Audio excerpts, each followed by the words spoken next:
And we're going to move up item 6.2, the received total classification compensation study. Let's see, presentation, forgot that part, to after this adjustment. Does anybody else have any other items they want to move up? Yes. I had a couple questions on the management update. So that's 4.4. So we could pull that. And usually we put that at the end of the agenda, Yeah. so that's where we'll go. Okay. Okay, and is there public comment on anything? You're the only public member, Jim, so.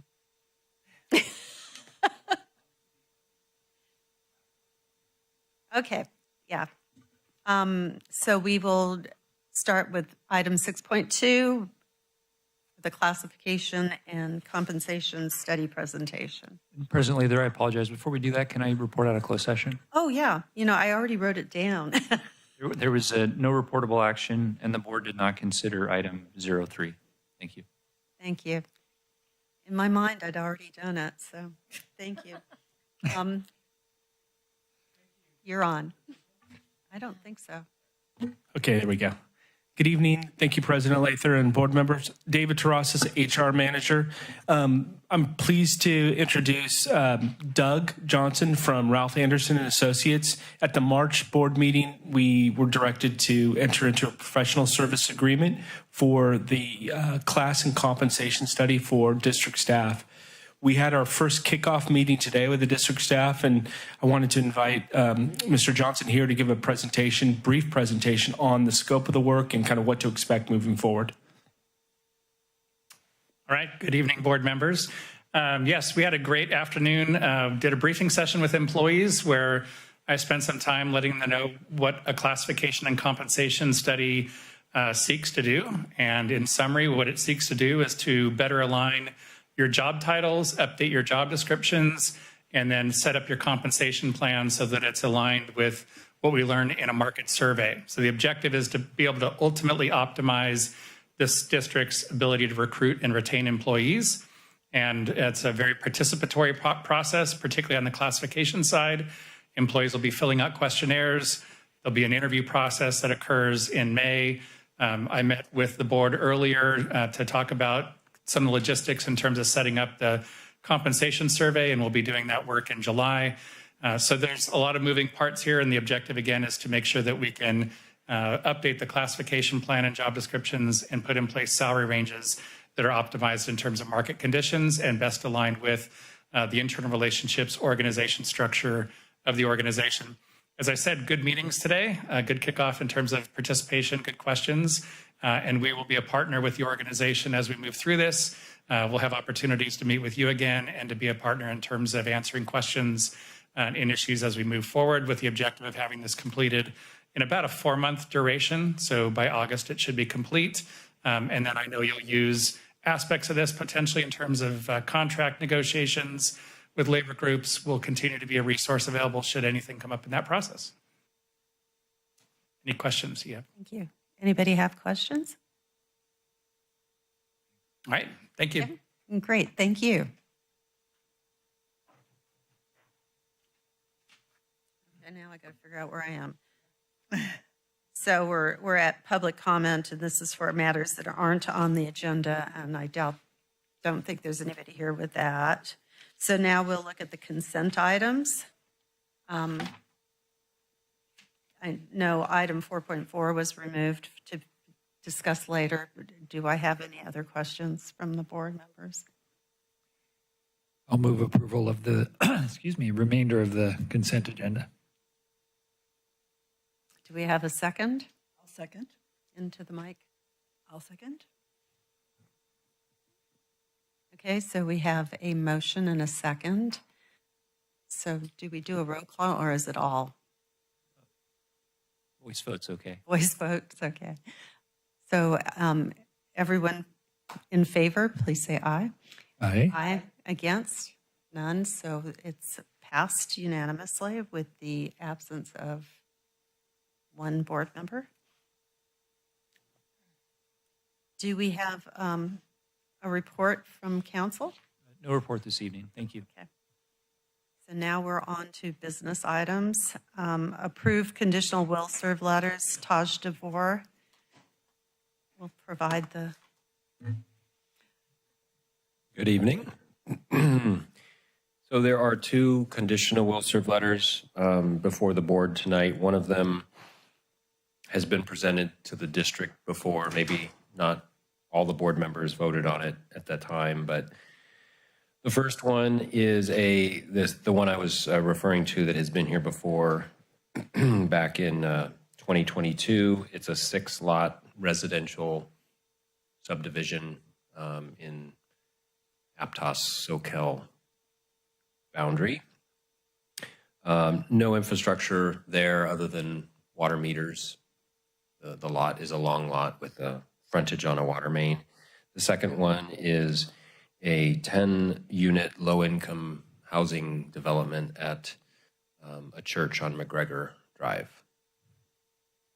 Something new. And that one shouldn't require infrastructure either. It should just require meters and fire sprinklers. Do we require sub-meters? Yes, if we can, if the state allows it. These are low-income units, so we'll have to assess what the state allows. Can I ask Josh a question? Does the state allow that for low income? I don't have that off the top of my head. We would have to look. Because I haven't heard about that. Is that a thing? The state is granting low-income housing Waivers or something? different, maybe not for meters, but for, I know, water capacity fees and things like that. There have been restrictions on some low-income developments and ADUs on our ability to require some of the sub-meters. So I apologize. We would need to double check and follow up. Yeah, they'll have separate entities living in each of these, correct? Yeah. Yes. And they assume would they each be customers, or are they being? Well, remember the Park Avenue development, the stacked prefabbed things? We couldn't individually meter those. They have a single master meter. So They wouldn't be paying each their own water bill anyway, would they? I think these are good questions. yeah, we'll see. Obviously, our policy dictates separate meters unless there's some statute that allows them to not have that. And Taj, once we accept this piece, which is like kind of the pre-application or application phase, then it'll go into the development phase where they'll be working with your staff to identify more in detail the project. And then the fees collected, how it is metered, would then also need to come back. Correct.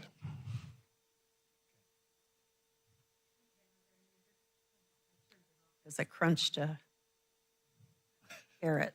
Are there any other questions? No, I don't, but I'd like to see these answered because I think there's probably likely going to be more projects like the one on Canterbury Drive. I think that's... The conditional will serve, they don't really know specifically what they're doing. Yeah. As far as how So they're it'd be providing good the to- water. to hear what the state requires of. Well, our policy requires individual meters unless we are unable to do that. Yeah. So we can share that news when we come for the unconditional. Okay. We'll know that by then. Okay, so I need a I motion. just didn't know if you still asked for public comment, even though Is there public comment? Seeing none? I just didn't know. All right, I'll move approval of both motions. Right. Now we are. Should I second just because nobody else I'll is? second. Yes, so. I'll second. No, I don't mind at all. All right. This is a voice vote. So all in favor, say aye. Aye. Aye. Any opposed? Okay, it passes unanimously with, Thanks, Josh. yeah, thank you, Tosh. So now we've already completed 6.2, so we're on 6.3. That is vote for the special district regular and alternate member seats on the LAFCO board in a runoff election. And who will be doing the I will go ahead and present this item. As you recall, we recently presented this item, which is for available seats on the LAFCO board. Following the submission of our votes and the collection of other votes, the election has gone into a runoff. So both seats, both the regular seat and the alternate seat, are up for new voting that is required so that the LAFCO board can appoint new representation. So as outlined in the board memo, we have the regular seats, both candidates for the regular seats are Jim Anderson and Lonnie Faulkner. And for the alternate member seat, it's Ed Banks and Lonnie Faulkner. Each district gets one vote for each position, and the deadline to return the ballot to LAFCO is on May 1st, 2025. So we are presented tonight is to have the board nominate a regular seat and an alternate seat. Thank you. And there's public comment. We need some public, okay? Jim Anderson, the sitting LAFCO member. I was at your last meeting and spoke to my qualifications and stuff. And so I'm here just to offer my ability to answer any questions you might have since the last meeting. And just, again, ask you for your vote so I can continue my next term. Okay, thank you. Okay. Thank you. So there's no more public, so anyone want to say something? I guess I should speak into here. I mean, I work with Jim as well, and I was going to recommend that or make a motion that we select him as for the regular term. Yeah, in the first time around, we selected Iolani, and but I was very impressed with your credentials, and I heard people speak highly of you, so I'm fine with that. But I'd at least like to see her get on as an alternate. So I've worked with Jim, and he's an amazing person, and I'm so glad he's helped our community for so many decades. But I wanted to suggest Lonnie, because as a scientist, Lonnie Faulkner brings that data-driven approach to decision making, and as a woman of color, she also brings new perspectives to the table. So I saw that in that recent LAFCO election, Lonnie received 47% of the vote. Is that correct? That's what I had written down, and I confirmed that. So I think so. And I just think that those results reflect trust and confidence, showing that Lonnie is a very solid community member and showing her leadership potential. So that's my thought on it. I guess I could have a thought, right? Yeah. My thought on the LAFCO board is that it is much more complicated than people understand. And a lot of people think it's boring, but it's not. There's a lot of interesting concepts and how you can make everything work better as far as the special districts and utilities in the cities. I don't agree with putting someone that's never been on LAFCO or been a alternate in as a voting member right away.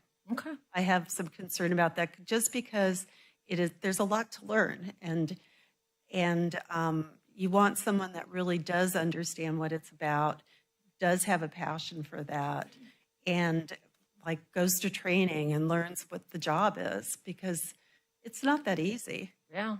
It's not that easy at all. And I was lucky because I have made applications to LAFCO as a county employee, And I've seen I had to do a lot of different things.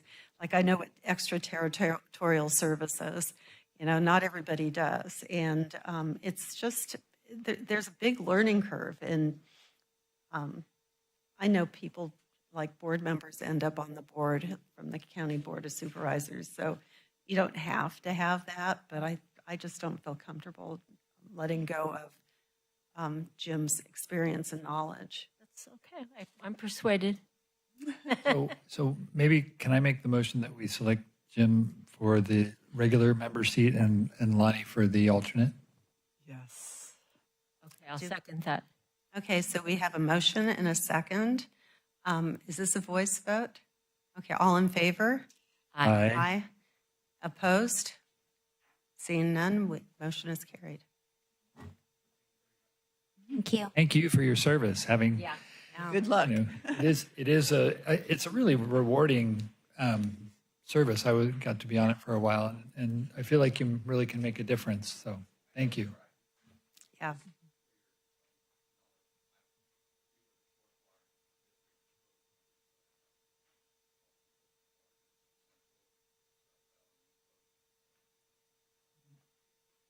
Good. Keep Looking up the good work, Jen. Thank you. Good night. Yeah. Happy birthday.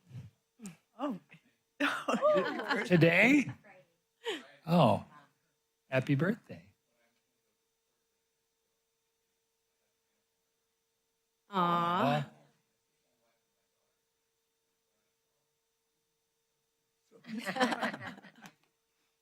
Good luck.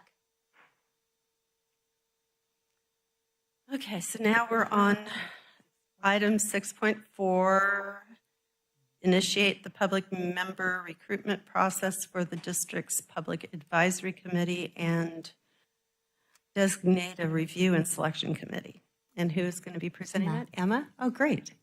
Thanks, President Lather. So this item is presented, as you said, to initiate the Public Advisory Committee public member recruitment and designate an ad hoc review and selection committee. So to start with, I'll just give a little background. Our public members were first appointed in July of 2021. And then per our policy, they're invited to serve a second-year term, and that all of them did. And so now in 2025, we're ending that second-year term renewal. So our policy states that we have to go out and at least ask for applications for new public members to serve.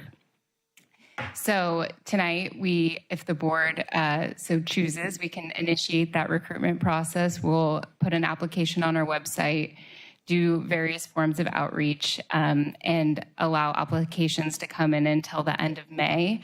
And then once we get all the applications, staff would work with the review and selection committee, the ad hoc review and selection committee, to make a formal recommendation to the board in July. So that's what's before you tonight. And then we also wanted to present for the board to consider is the meeting frequency and also the structure. So the frequency, we currently meet 6 times per year. And there has been some discussion about potentially reducing that to 4 times per year. So the board may consider that tonight. And then in addition to the frequency, you can also consider the structure.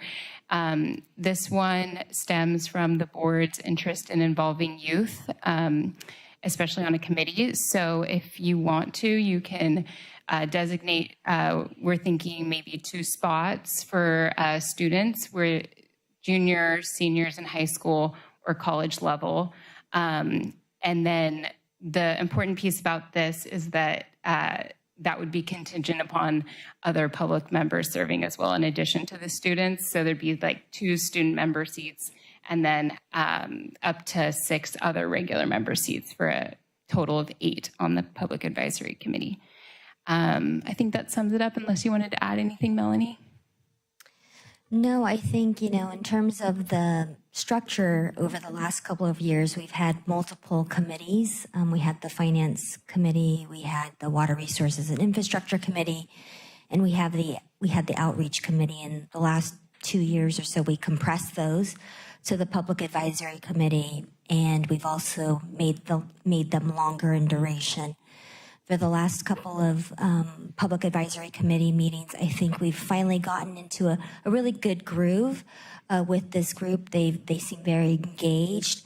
I know several of them likely will reapply, and that there's interest in really still understanding the kind of their knowledge and awareness of the district, the issues that we're challenged with, the opportunities to work with the community. So I feel like it's very much an asset to have the public advisory committee.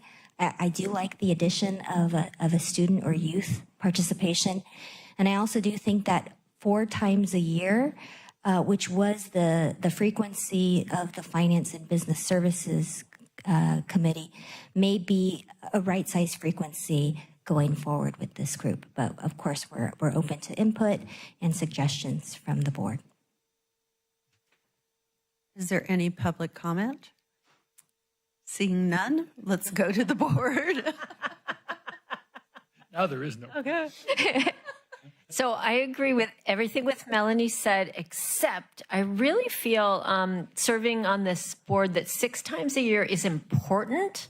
And the reason why I feel that way is because 4 times a year you kind of forget and you get a little disengaged. And I think 6 times a year is important. I know it takes more staff time, and I realize that.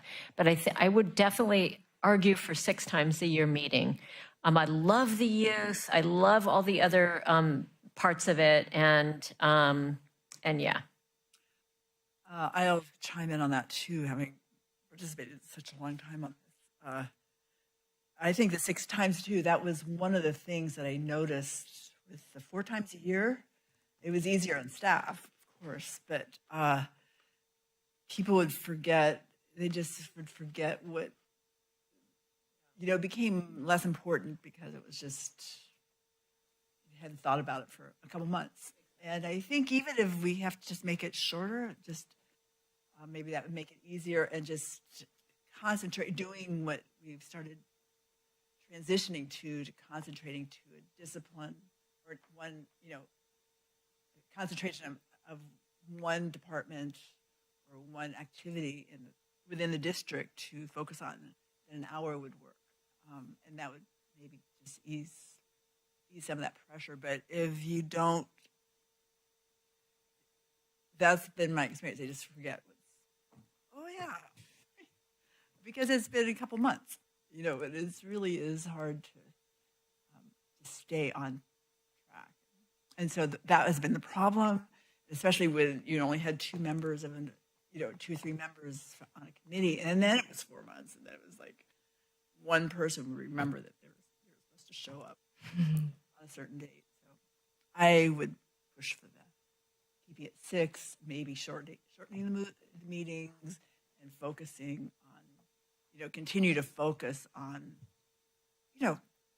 HR, just all the different facets of the thing. And we do that as a round robin, and we just continue that. Then I think by the time their service is over, they might really have a comprehensive view of the district too, and they become our unofficial ambassadors. They can explain things to people that seem incomprehensible. Like, well, why can't we just get water? Why does it cost so much? It just comes down on the sky. Stuff like that. We want to, the community has got huge amount of effort on Melanie's and Rebecca's and stuff like that, have changed the knowledge base, but it still helps to have someone say, oh yeah, I'm on this committee, and they just, really, I think that's really worthwhile. They actually, when it's important and they are engaged, they show up at meetings, at crucial times, like great meetings. And there's a lot to be said for keeping them engaged. Anyway, that's my opinion. Have the public members been able to attend all 6, or have they been basically attending 4 anyway? Is it always the same I ones? think we have a few that will show up all the time, and then we have a handful that show up about half the time. Yeah, I'll just add because I think it's kind of interesting. Last meeting, we had 3 public members, I believe, show up. 2 of them were the complete opposite of the other 2 that had showed up at the previous meeting, if that makes sense. So in February, we had 1 of the same, and then 2. And then in April, we had 1 of the same, and then 2 fully different ones. So I just thought that was kind of interesting because it's not the same every time. So that's another argument for expansion to making sure that there's. That's Definitely. Tom, you have something to say? Yeah, so I mean, I understand the desire to not have to organize a meeting as often, but I was just thinking back, we used to have the infrastructure meeting and the finance meeting and the public outreach meeting. So it's still pared it down. So I'm still okay with 6 meetings. I mean, sometimes one gets canceled because of whatever reason or another.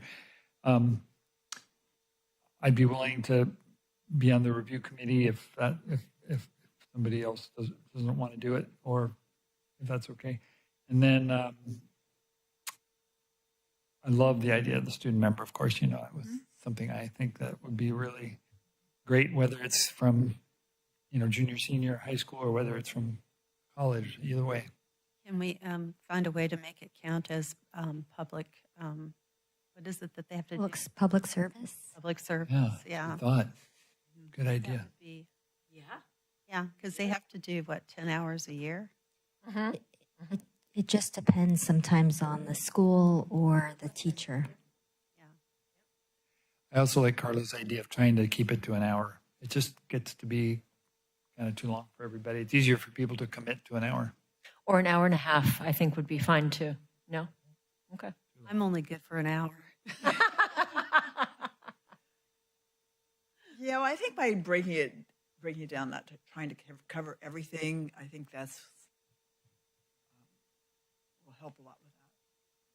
Yeah, and I like your suggestion. I think when we had said 4, we had said 4, and we could increase if needed. I think if there's 6, and maybe we cancel 1 if needed. I think for us, it's just sometimes getting the number of people to show up. Yeah. Well, so anyone else? Can we talk about the ad hoc committee thing? Yeah. I mentioned I'd be willing, but if somebody else. Oh, I'd be willing. How about you, Carla? I would be too. I think I did it the last time.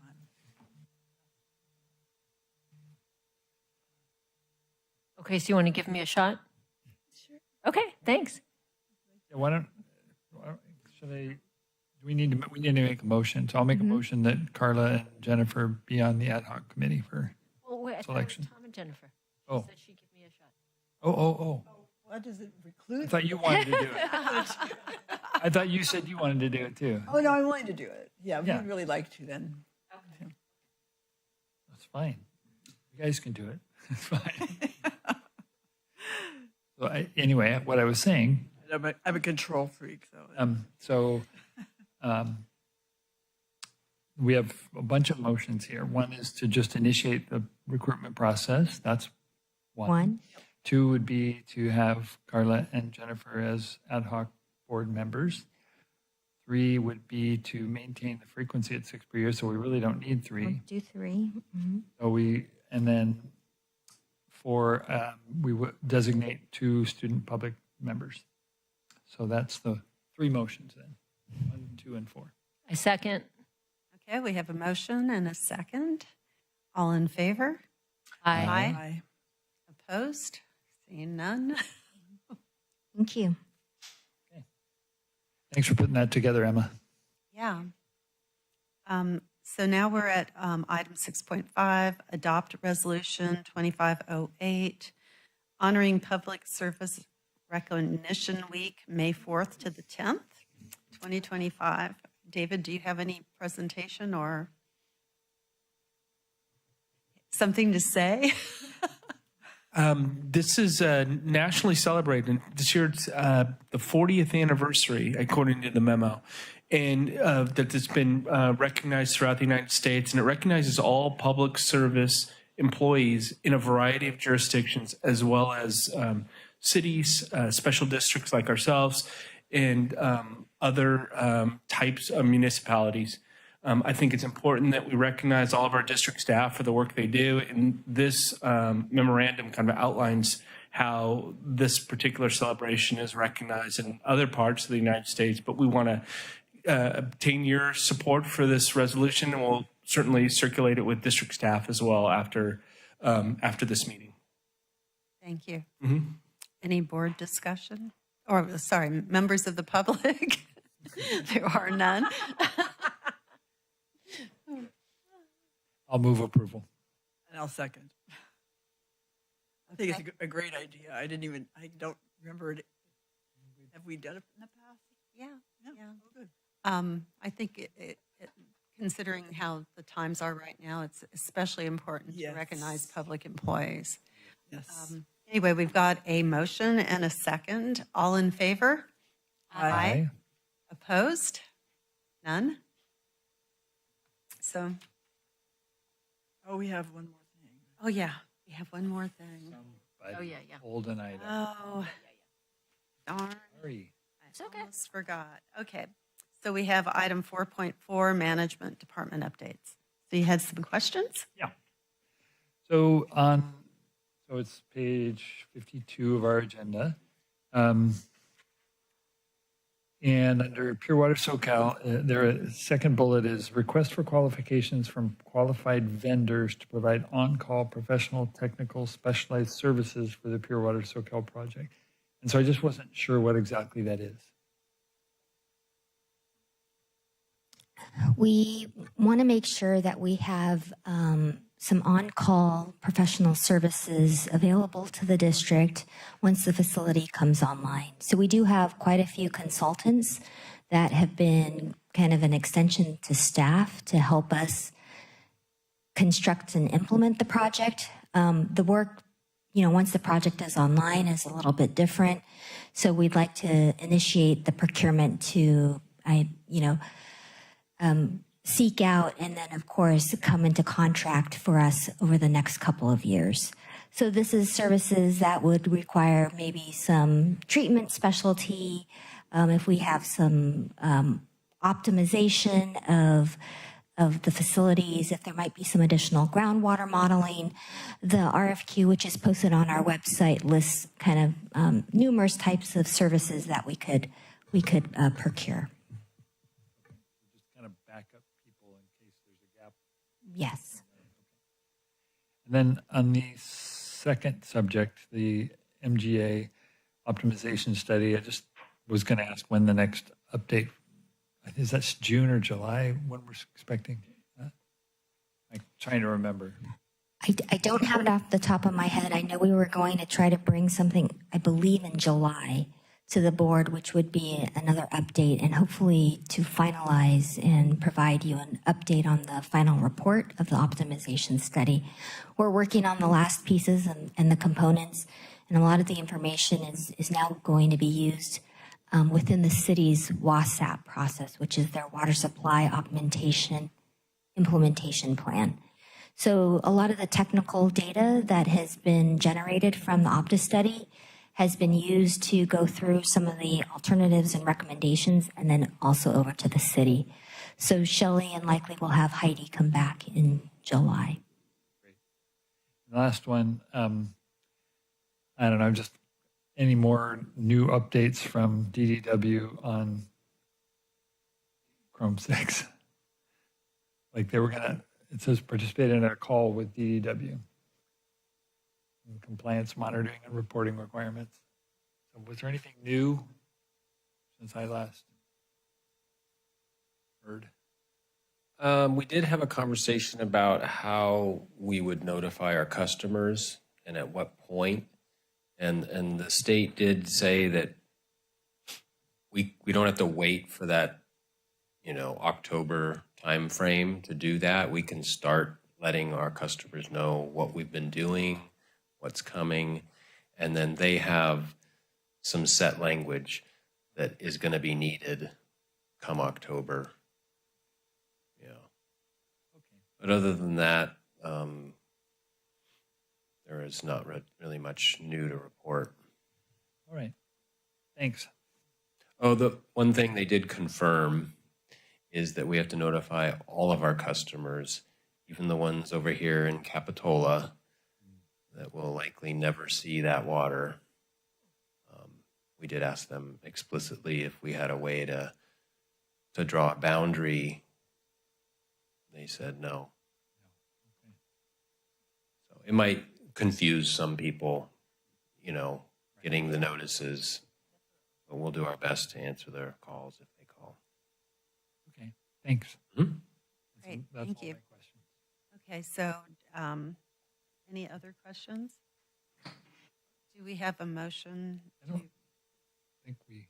Do we have to do that? It's Motion's part not of the- required. This is information only. Okay, so this is informational only.